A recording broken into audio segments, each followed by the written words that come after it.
Hello and welcome back to our weekly stream. Hi guys. This time we are going to talk about backend again. So tell me something new. Hey, yeah, as always, we want to talk about Quarkus because it's the best. No, to be honest, today I want to talk about Hibernate Validators. Although it's Hibernate in the name, that's mainly for historical reasons. You can use it to validate everywhere in your backend. It's especially useful for REST APIs. So you can validate what data comes in, and you can also use it in your service everywhere. So that's quite cool. So we want to have a look at it. So I've actually prepared a very small service. Looks like it. Font is too small, buddy. I never get used to that. Just think 15 might be enough. Just to see a little bit more. Okay. 15? 15 might be all right.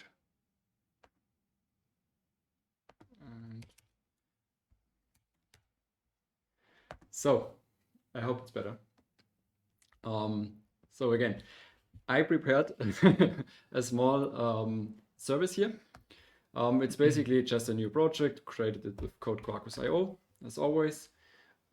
We have nothing too special in here. We have REST Easy Reactive with Jackson, we have Kotlin, and we have the Hibernate Validator library.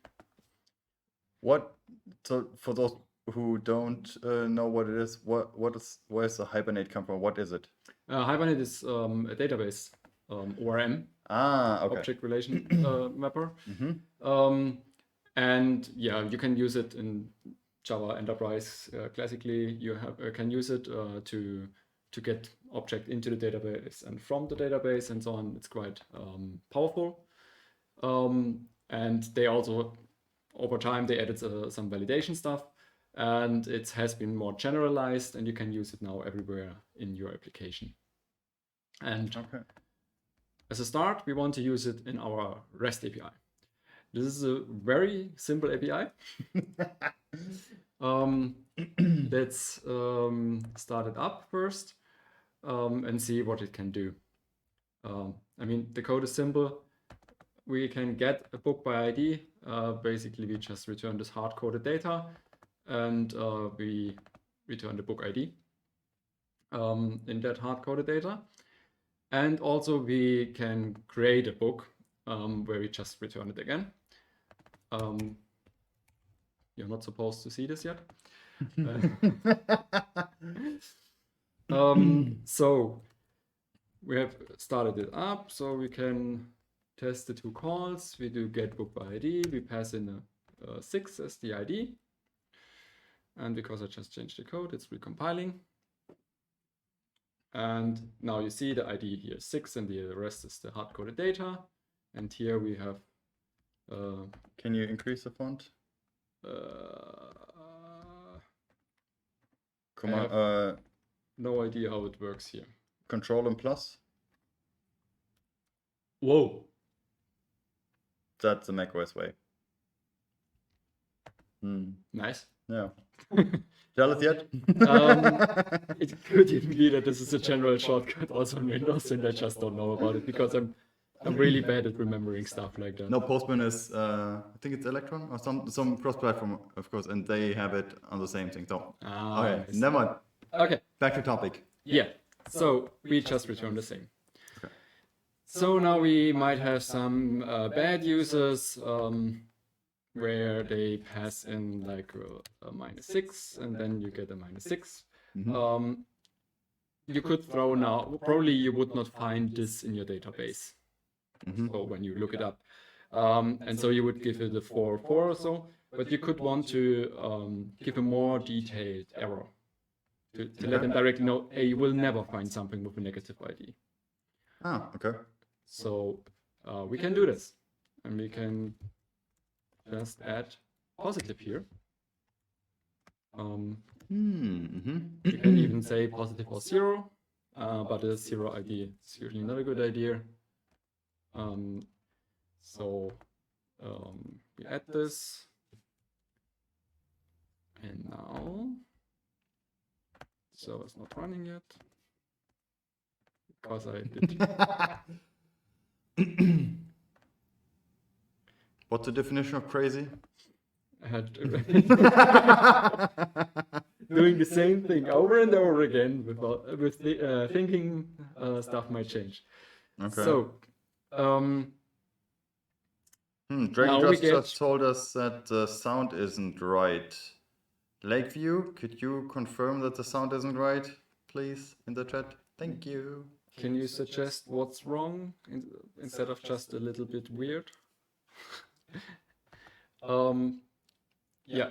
Okay. So now you see we get some constraint violation. Okay. Some body here. This is actually a default mapping for this. We could also adapt this mapping as always. Internally, this is an exception that is thrown, and we can map this exception with an exception mapper like we always. Why is it German? That's a good thing. Why is it German? Because my system language is German.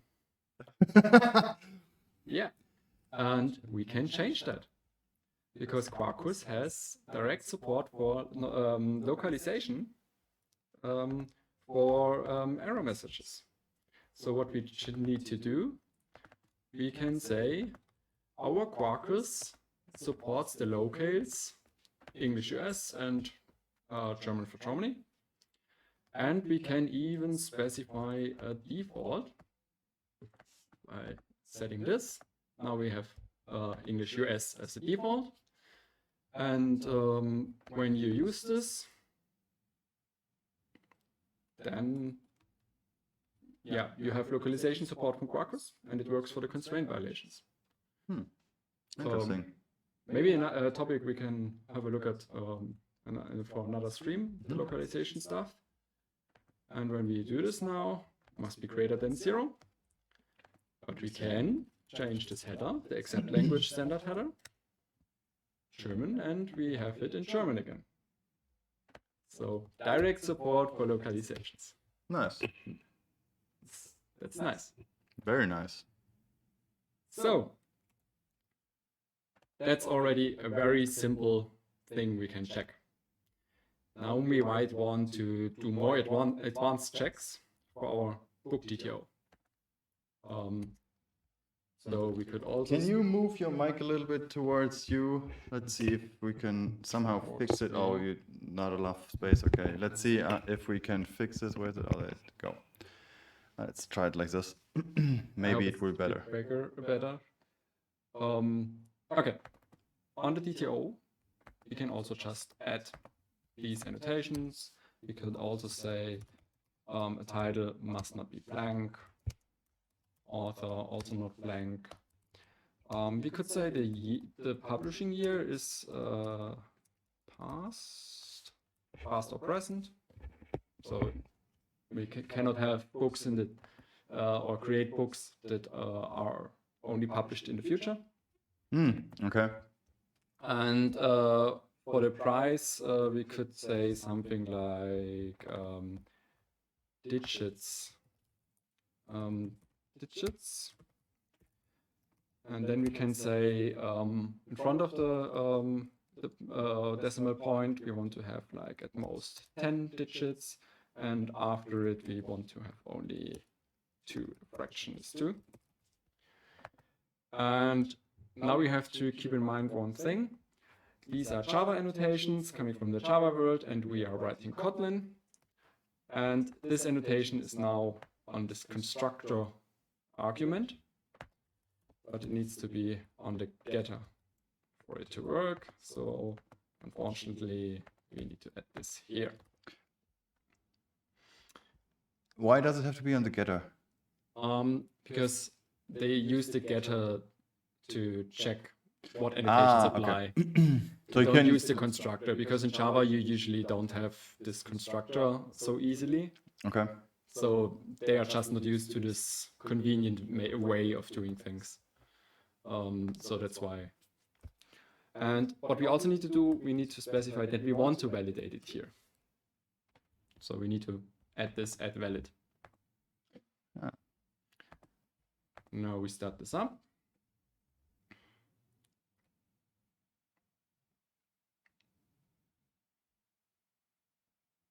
So the validation will take place after you wrote it, when you read it, right? Or no, when it passes in here. Oh, okay. So what Quarkus does, it creates a method around this, which causes this method to be called. I mean, also for this annotations, it uses it because it registers a handler in Vertex that is called for this path when it's a post. And then they also pass the data and the body automatically to this with Jackson. And then they also call the validator if this annotation is there. So this is all done around this method, all generated. And if we now go here, we have our nice book. We get everything as we expect. We do something wrong. We get this error. Okay. If we pass in an empty string here, must not be blank, we also get all the errors. You can also configure it to stop at the first error if you want that. Can you return null or not a title at all? Like null. And I guess it's supposed to be. That's not optional. Yeah. So now we get an exception from Jackson. Okay. Yeah. Because Jackson failed to create this book DTO because we said it's not null. So if we make this here nullable, then the validation from Hibernate could kick in. Then you could say get not null. Then you would get a nice not null message. But ideally, depends on what you want. Now you would have the same validation. I restart Quarkus. So you can stack them. You can have more. You can have a ton of them. So if we do this, then we must not be null, must not be blank. Because both of these failed. But if you want to have like a non-optional type directly, then Jackson throws the error. And when Jackson throws the error, then you need to map the Jackson error. Both are just exceptions. These ones are mapped pretty nicely. And the Jackson ones are not so nice. They, at least in dev mode, they expose the full stack trace. But it should not be an error 500. It should actually be a 400. So this is probably a regression. This was better in the past. So look out for the bug ticket.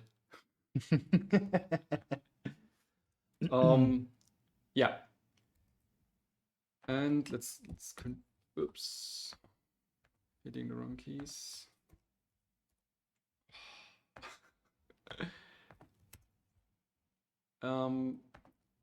What we could also do is like use a different publishing year here. So 2000, and then it must be date in the past or in the present. And the price, if we add like a third digit, then you see here it has to be 2 digits, then the decimal point, and then 2 digits. So that's all nice, pretty nice.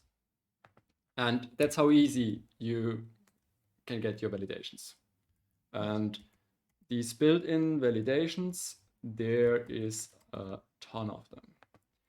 If you go here to the Hibernate Hibernate Validator doc, then there is built-in methods, and you might not be able to see the scroll bar on the right.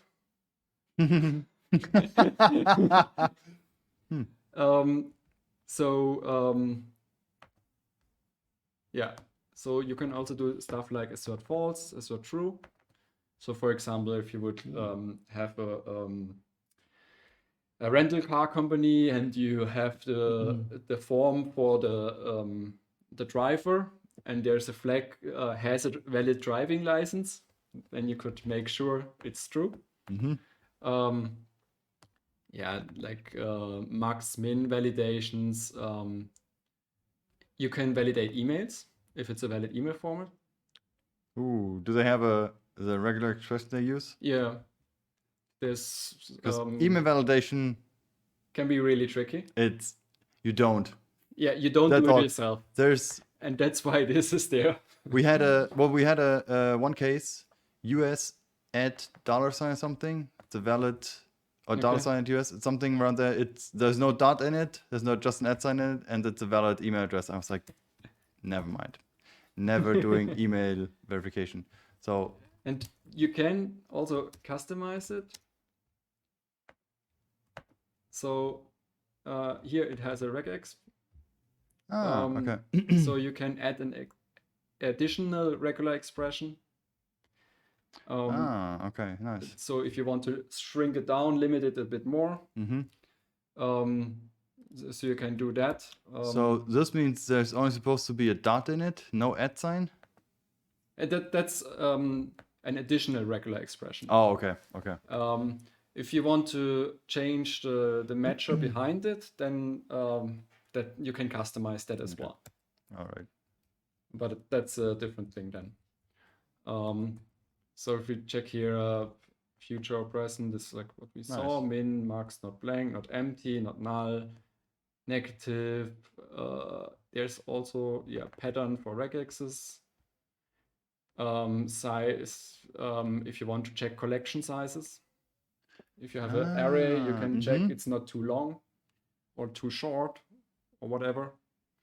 And then there's also currency stuff, duration, and it can work with the duration types from Java. You can check stuff like EIN. And there's also different types than ISBN. That's all stuff you would not want to write a checker for it manually. You can do it, but you get it for free. That's amazing. That's pretty cool. Even also mod 10 checks, so like checksum checks. Yeah, like you see how long the page is. We won't scroll down there.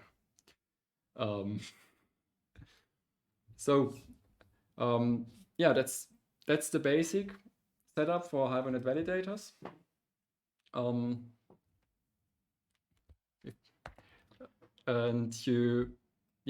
That's the basic thing. Nice. What you get totally for free out of the box. And so now we could also talk about what do you do when you want to customize your Hibernate Validators. So you can also create your own ones, additional ones, and we could have a look at that.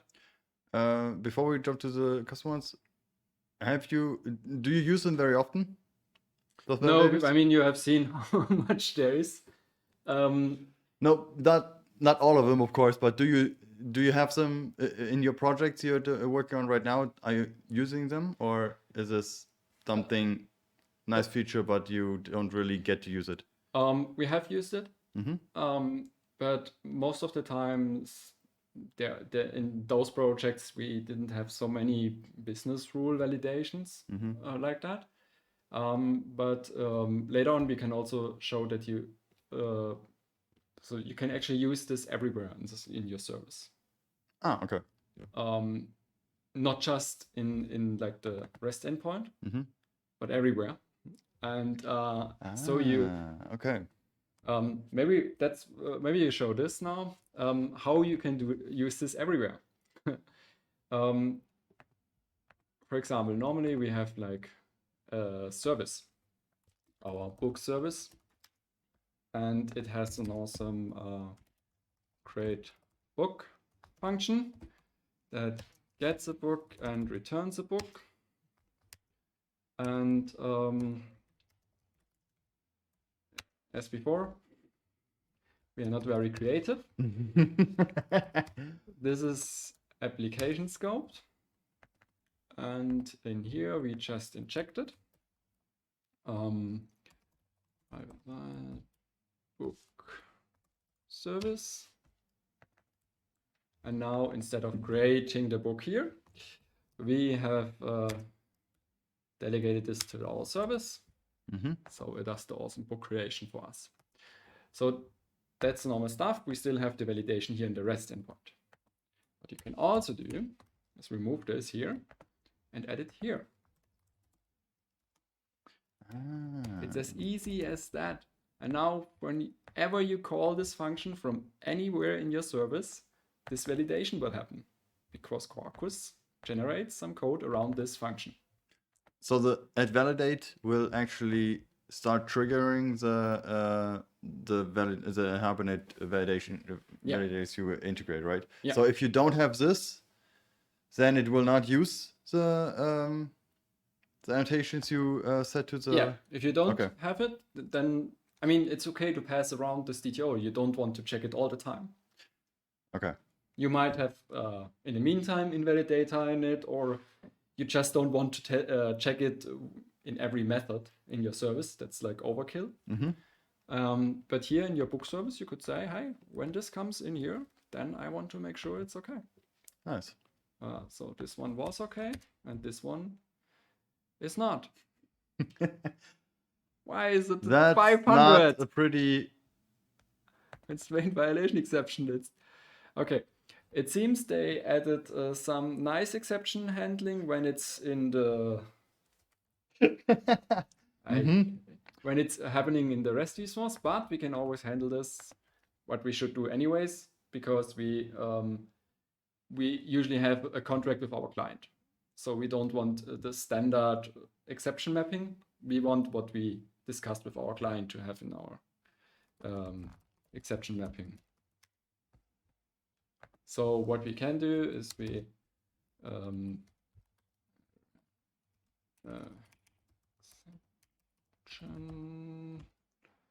server exception mapper. Thanks, IntelliJ. Map constraint. I thought the autocomplete is always great with IntelliJ. Yeah, that's amazing. I wouldn't survive without it. I can hear sarcasm or irony. No, it's I wouldn't survive without it. Oh, okay. You're general. Okay. Yeah, I'm sure. Wasn't sure. No, I couldn't work with Xcode. Don't know what you're talking about. Come on. Constraint. How was it called? Constraint violation exception. Yeah. So now here we can have our class. Let's just go with the exception. Here we get the constraint violations. So a set of all the violations. And yeah, very professionally, we don't map this at all and we just return it.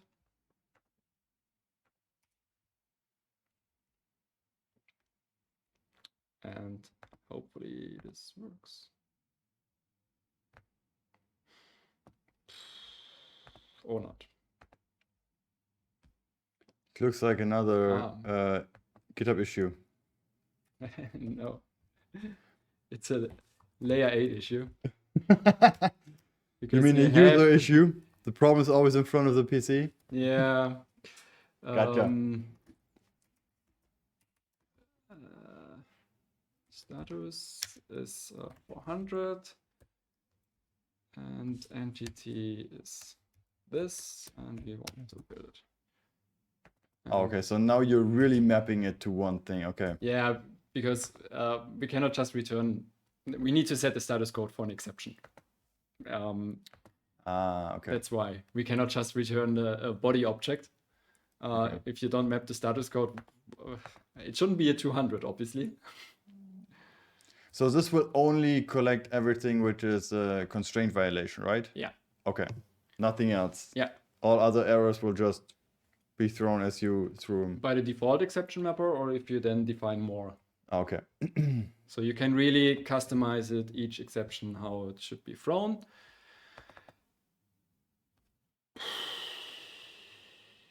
Maybe we go to the next topic.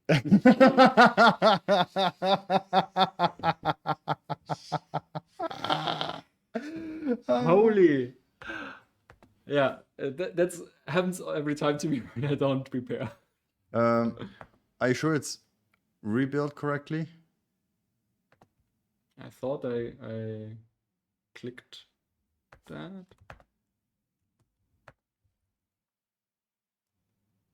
Oh, these are all the interfaces and not really.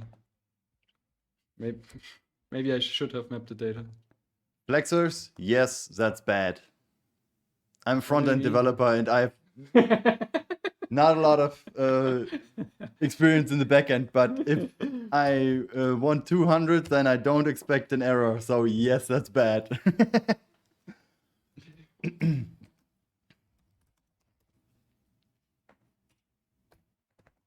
We Violate, yes. uh, Think you might be able to. Oh, never mind. oh, let's try that. That's my last resort. After that, we skip it. Well, the problem before was it was still 500, right? It wasn't 400. Yeah, because something exploded. Something else exploded. Okay. Hey! Oh yeah. Yeah, the problem is you cannot just give this to Jackson. This is a set of some interfaces. This is not. Yeah, he tries to grab some stuff out of there that he shouldn't, and then it explodes. Okay. That's. Oh yeah, that makes sense. Yes. Yeah. Okay. So now we have our custom mapping here. Yeah, you can add all the other stuff in the exception it is in there. Just don't want to do that now. But yeah, that's what you can do. So you can use it in your service. And now if you have a gRPC API also that uses this createBook method as well, then you only have to write this validator once. Nice. And you can also use this internally in your service and so on.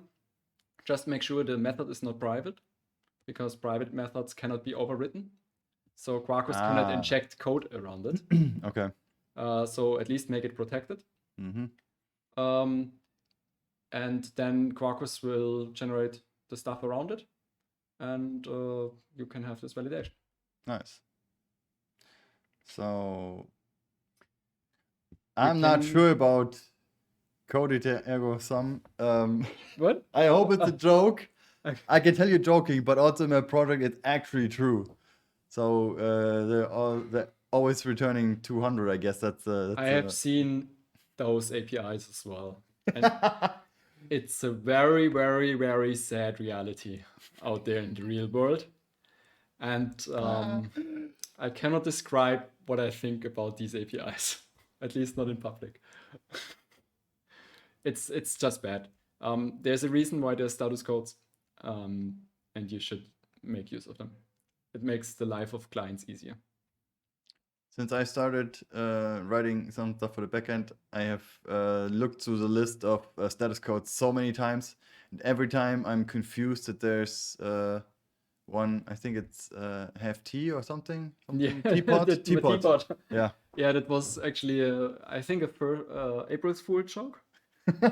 When they made the standard. Okay. Yeah, I'm a teapot. It's called. I'm a teapot. Yeah, something. Yeah. Yeah. So okay. We could go to the next topic. Yes. The topic we actually planned before.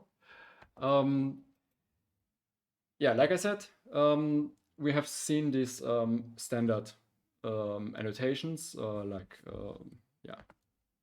positive, not blank and stuff. But you can also write your own annotation to validate your own stuff.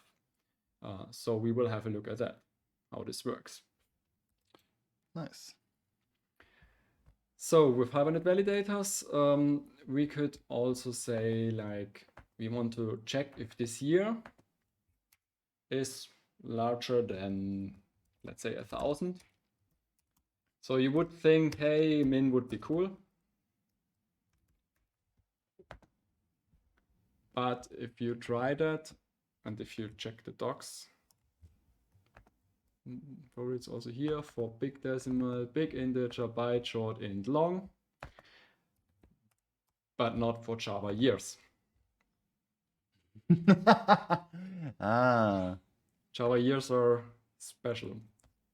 So it says unexpected type, no validator could be found for min validating type year. So it's just not implemented. Okay. So we can add this.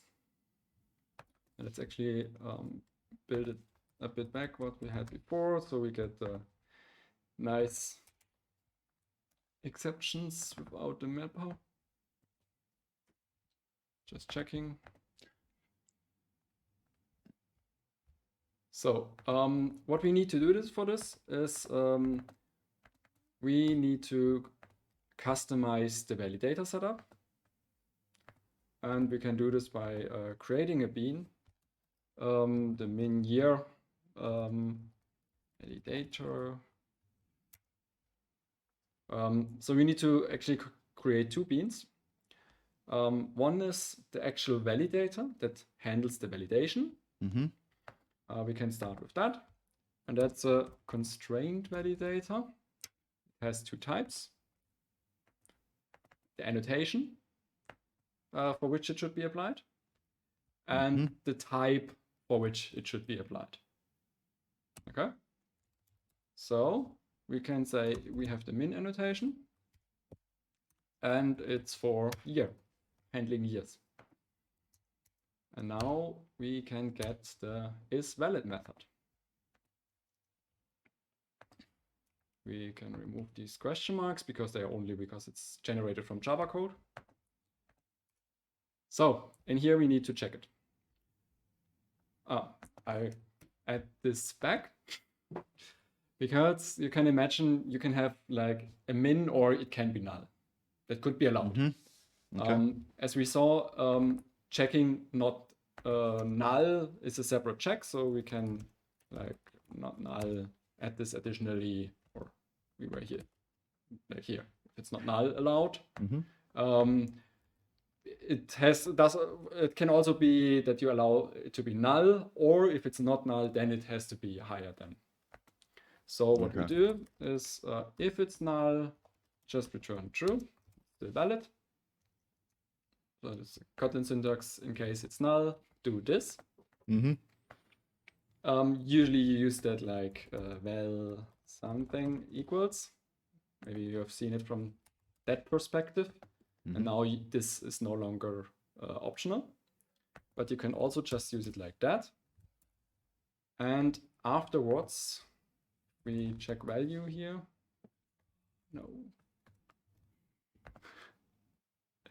Then IntelliJ does not show it correctly, but it's no longer nullable. You can see it by this. We can access it directly with the point. So now we need to check what should be larger than. We need to get the value from the annotation. Like this 1000 here. And this is actually not, I don't like it, but I would have liked to just get the validation here, the annotation. But actually we can override an initialize function. And in here we get the annotation. So we just say this constraint equals this. We create this member and we say it's late in it because this will be called. On this side of the monitor, it sounds a little bit that you're angry because you're. I'm hitting my my enter key so much. Yeah, I'm sorry. Okay. I hope it's not too Just bad in the making screen. sure you're not angry, right? No, I'm not angry. That's my relaxing move. Okay. I'm actually a secret tester for keyboards, so I try to really go on the maximum. No. So we can get the constraint valid annotation, and it's the value that we've set there.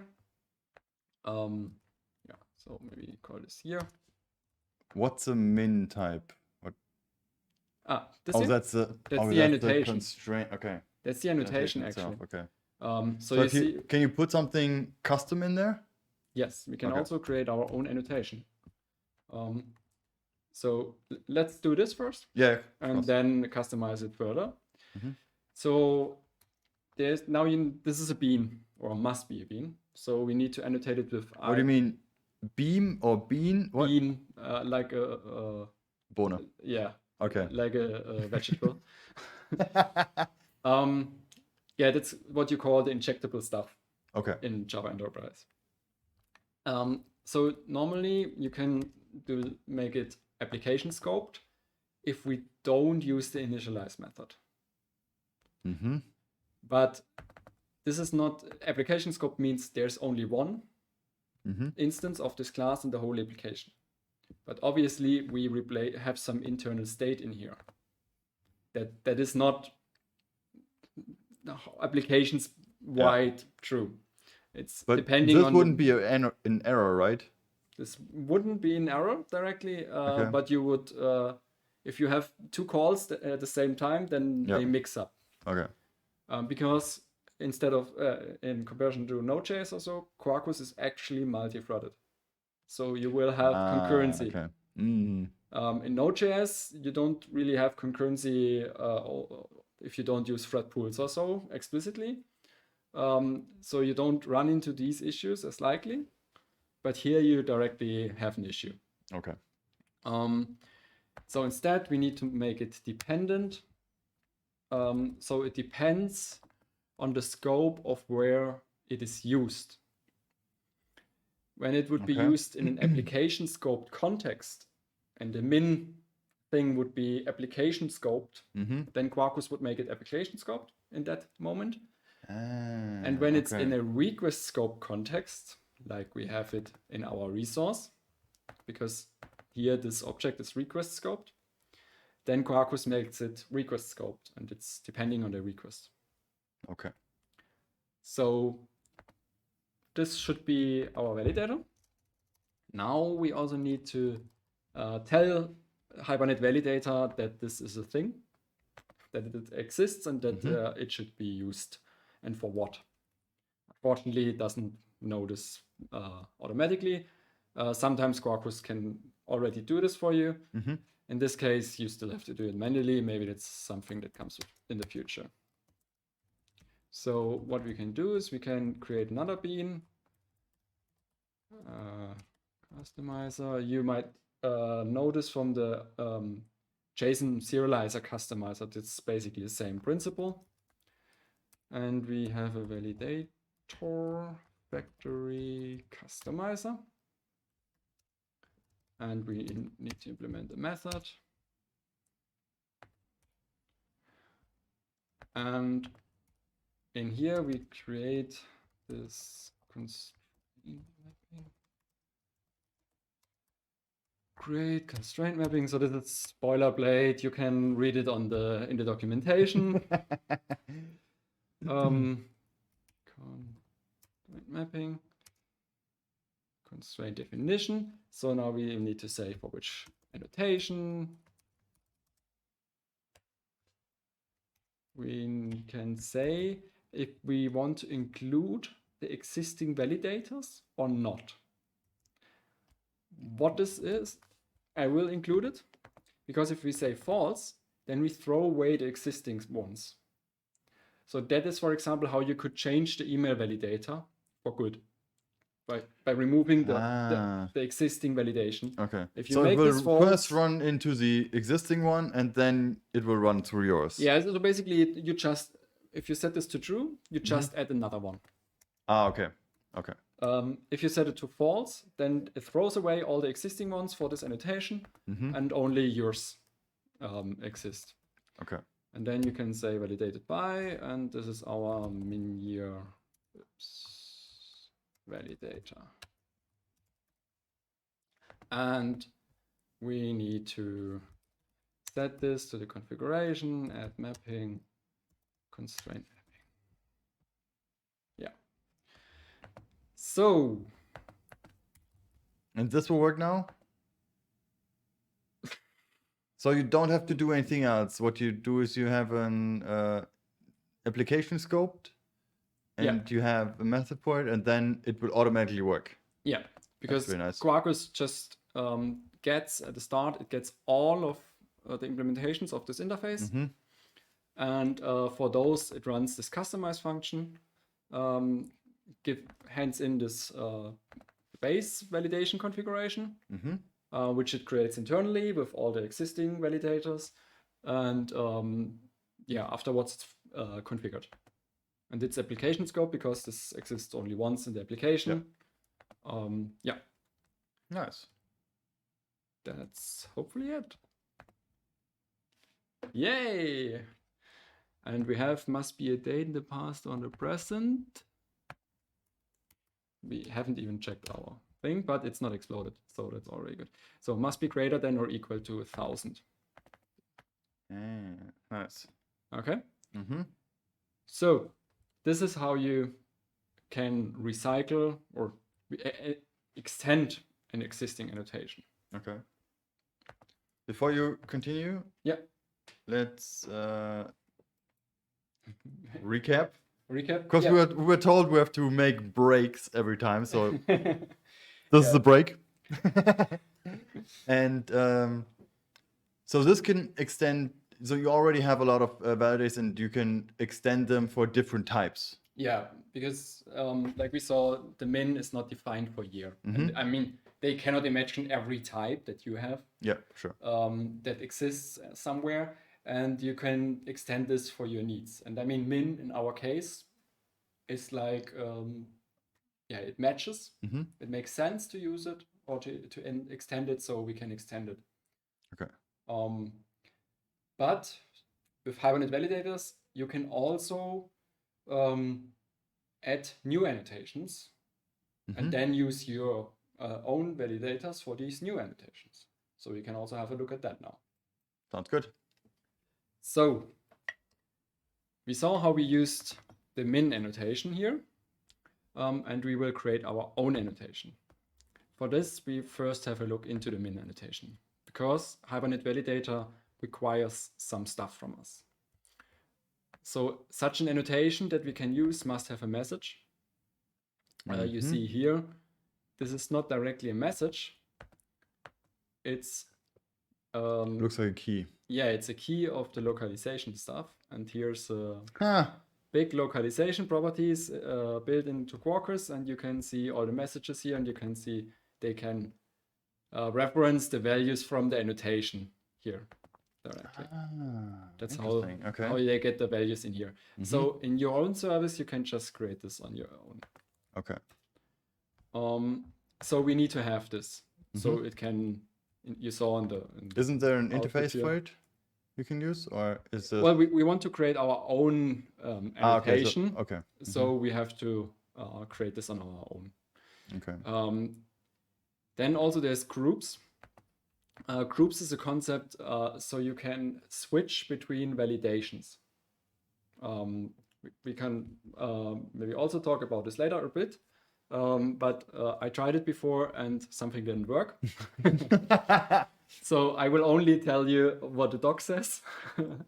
Yeah, so these are the most important ones. And then we also have here like the actual value we want to set. If we, for example, for our min, we want to set this 1,000.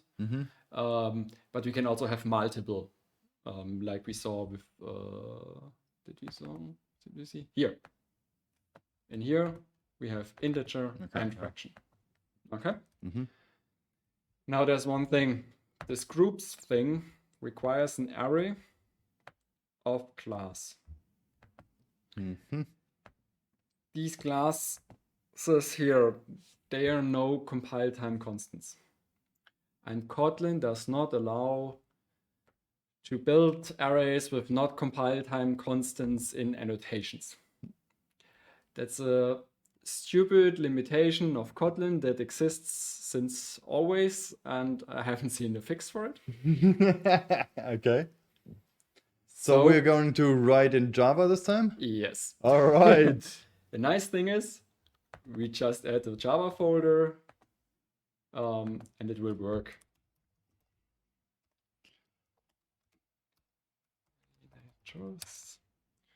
just making the same package because we will basically do the same as the min thing.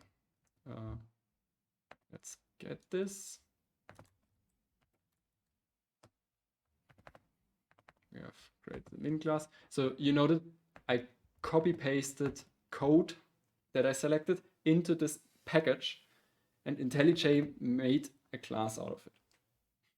It's Nice. just amazing. So the target. Target is where you can put this annotation. Ah, nice. And I want to import everything. Why? And do it like that. Retention is when will this annotation be available? What does that mean? You can have it only in the source. Ah. So, for example, for documentation purposes also, or for just for you, for you to see.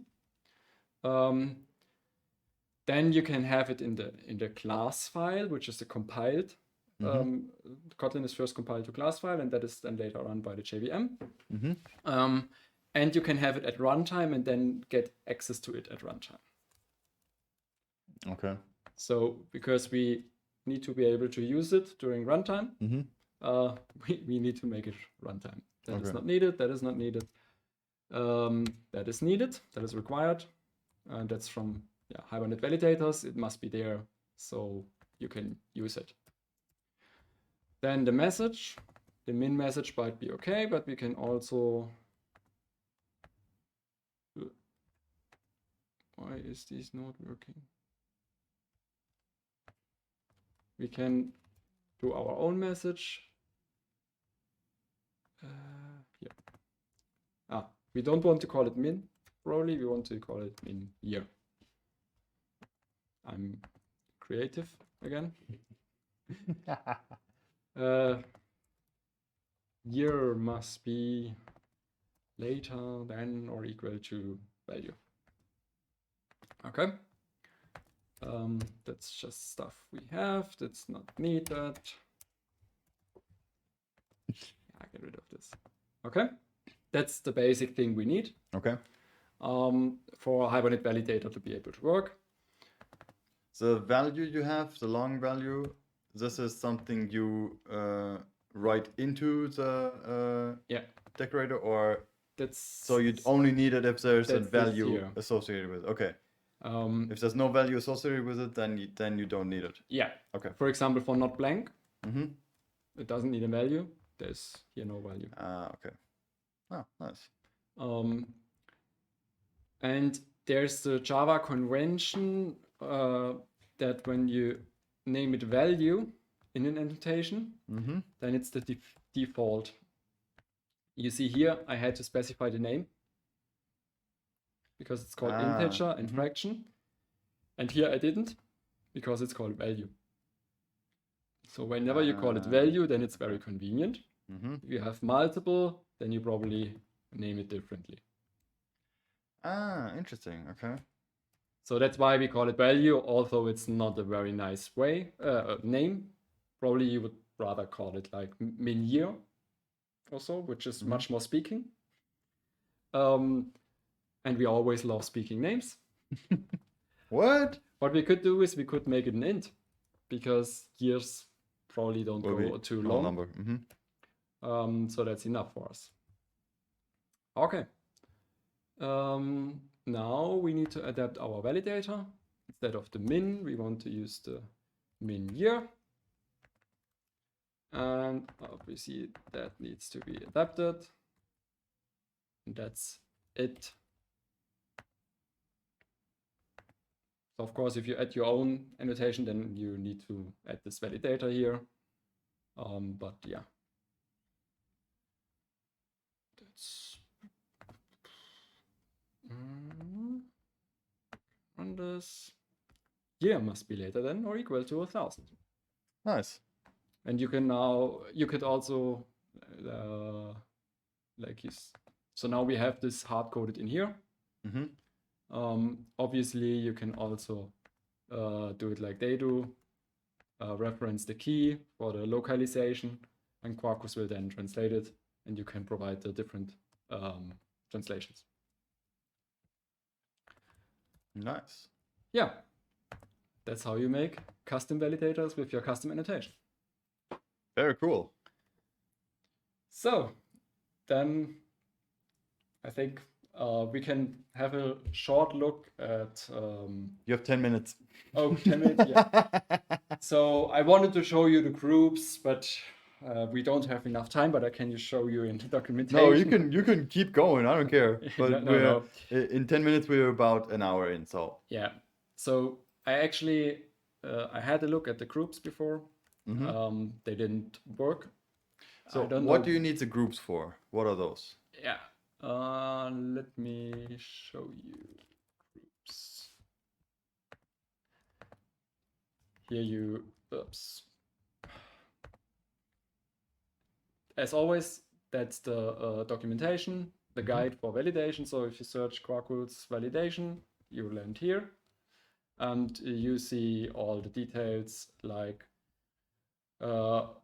which extension you need to add. And then here you see some examples. You can also adapt these messages to make them more specific.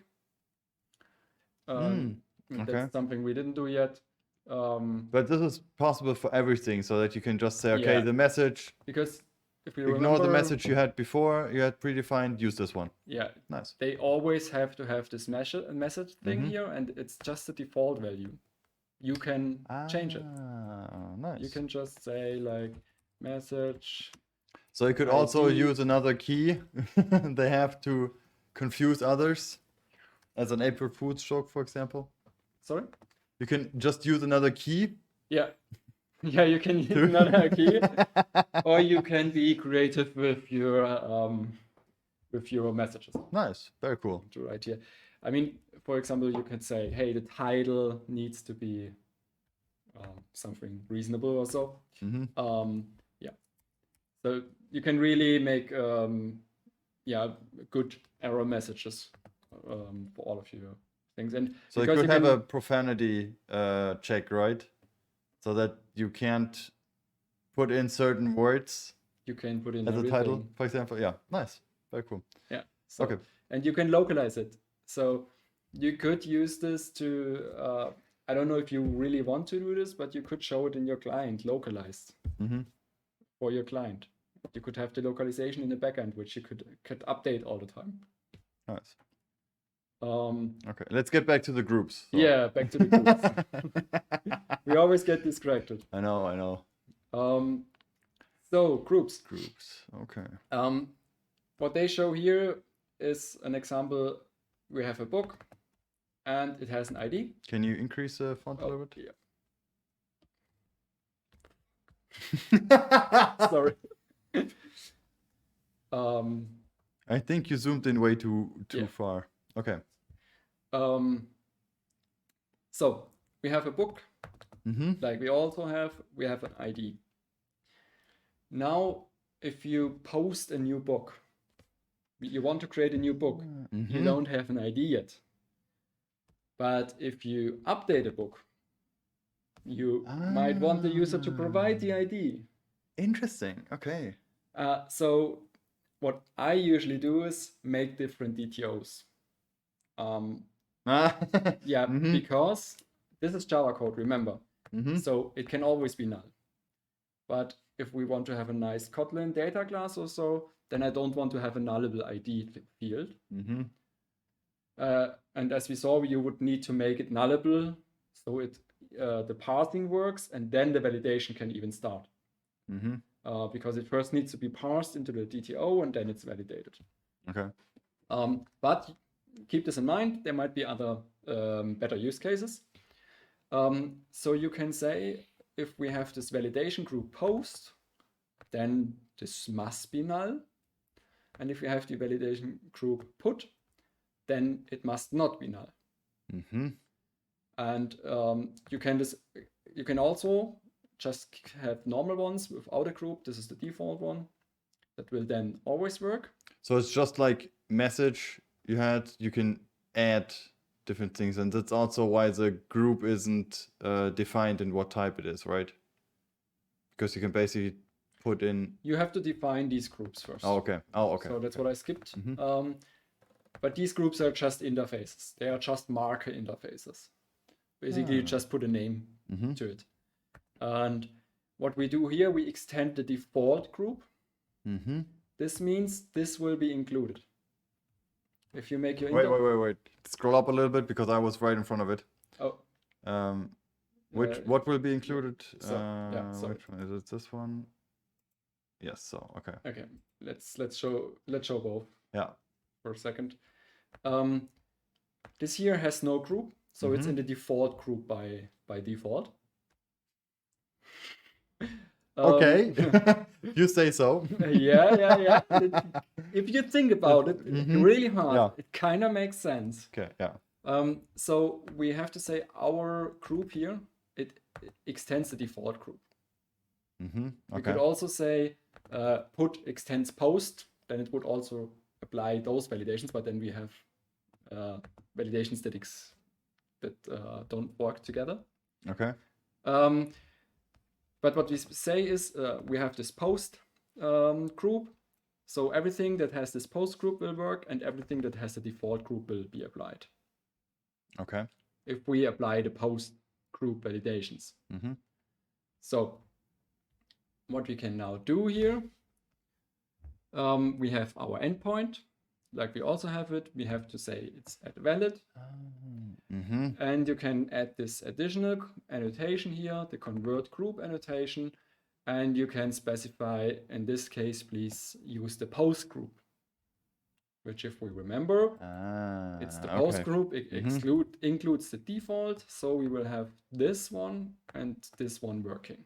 And in the put case, it's just named put, that's just a name. Then it will apply this one and this one. Okay. If you don't add the default here, then it would only apply this one. And this one would just be left out. Sorry. Yeah, you had this one. Okay, let me think about this. This one would be. Okay. So okay. So you filter out. So if you wouldn't extend it by default, then just post would be single thing, and then put. Okay. Oh, okay. All right. So okay. If we just make this here, just for showing it.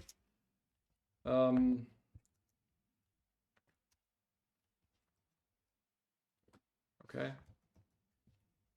Maybe the docs is with the naming outdated, or that's why it didn't work before me. No, the validation groups is the class they created, sorry. What is really standing here is also there's the default group somewhere in the present checked. Sure, I think it's just default. Yeah, I just have to find the right package because there's a lot of default stuff. No, it's not Kotlin, it's Java. So that is what's actually written here. Okay. So if you define this post group here, just like this, Java, then it only triggers this one here, because this does not include default. But if we say it includes default, Java extends, then it also triggers this one. Okay. Oh, nice.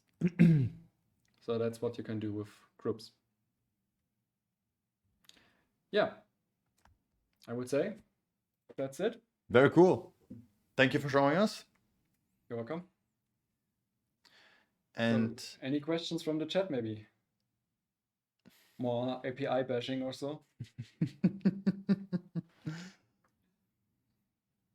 So until the questions come in, Mary can say something about YouTube channels, and because we have a YouTube channel where you can have a look at all of the videos that we already created. And you can also, again, watch us on stream on Twitch every Friday at the same time at 3:30. And yeah, we're always happy to see you here. Yeah, we also have a GitHub repository where I will publish the code afterwards. It's not there yet. Okay. German, no, Windows keyboard. Not the best to. Control V. Yeah. Yeah. Okay, so there's GitHub. Let's start with that. So as an explanation, Moritz, as the Mac user, is currently sitting in front of a Windows keyboard. So shortcuts are a bit hard for him. Yeah, and the last time I was a moderator, I accidentally typed in, I think, something else, Control L, something. F4. So it at least locked out, and I couldn't see anything anymore. Windows key L. Yeah, so that didn't work out. So I'm really trying not to do anything stupid here. Oh, what the? I think you need to, yeah. The guys can search on YouTube. Yeah. You will find it there, or maybe one of our moderators finds it and can paste it. Yeah. So if there are no more questions, then thanks for watching. And see you next time. See you next time. Bye-bye. Bye.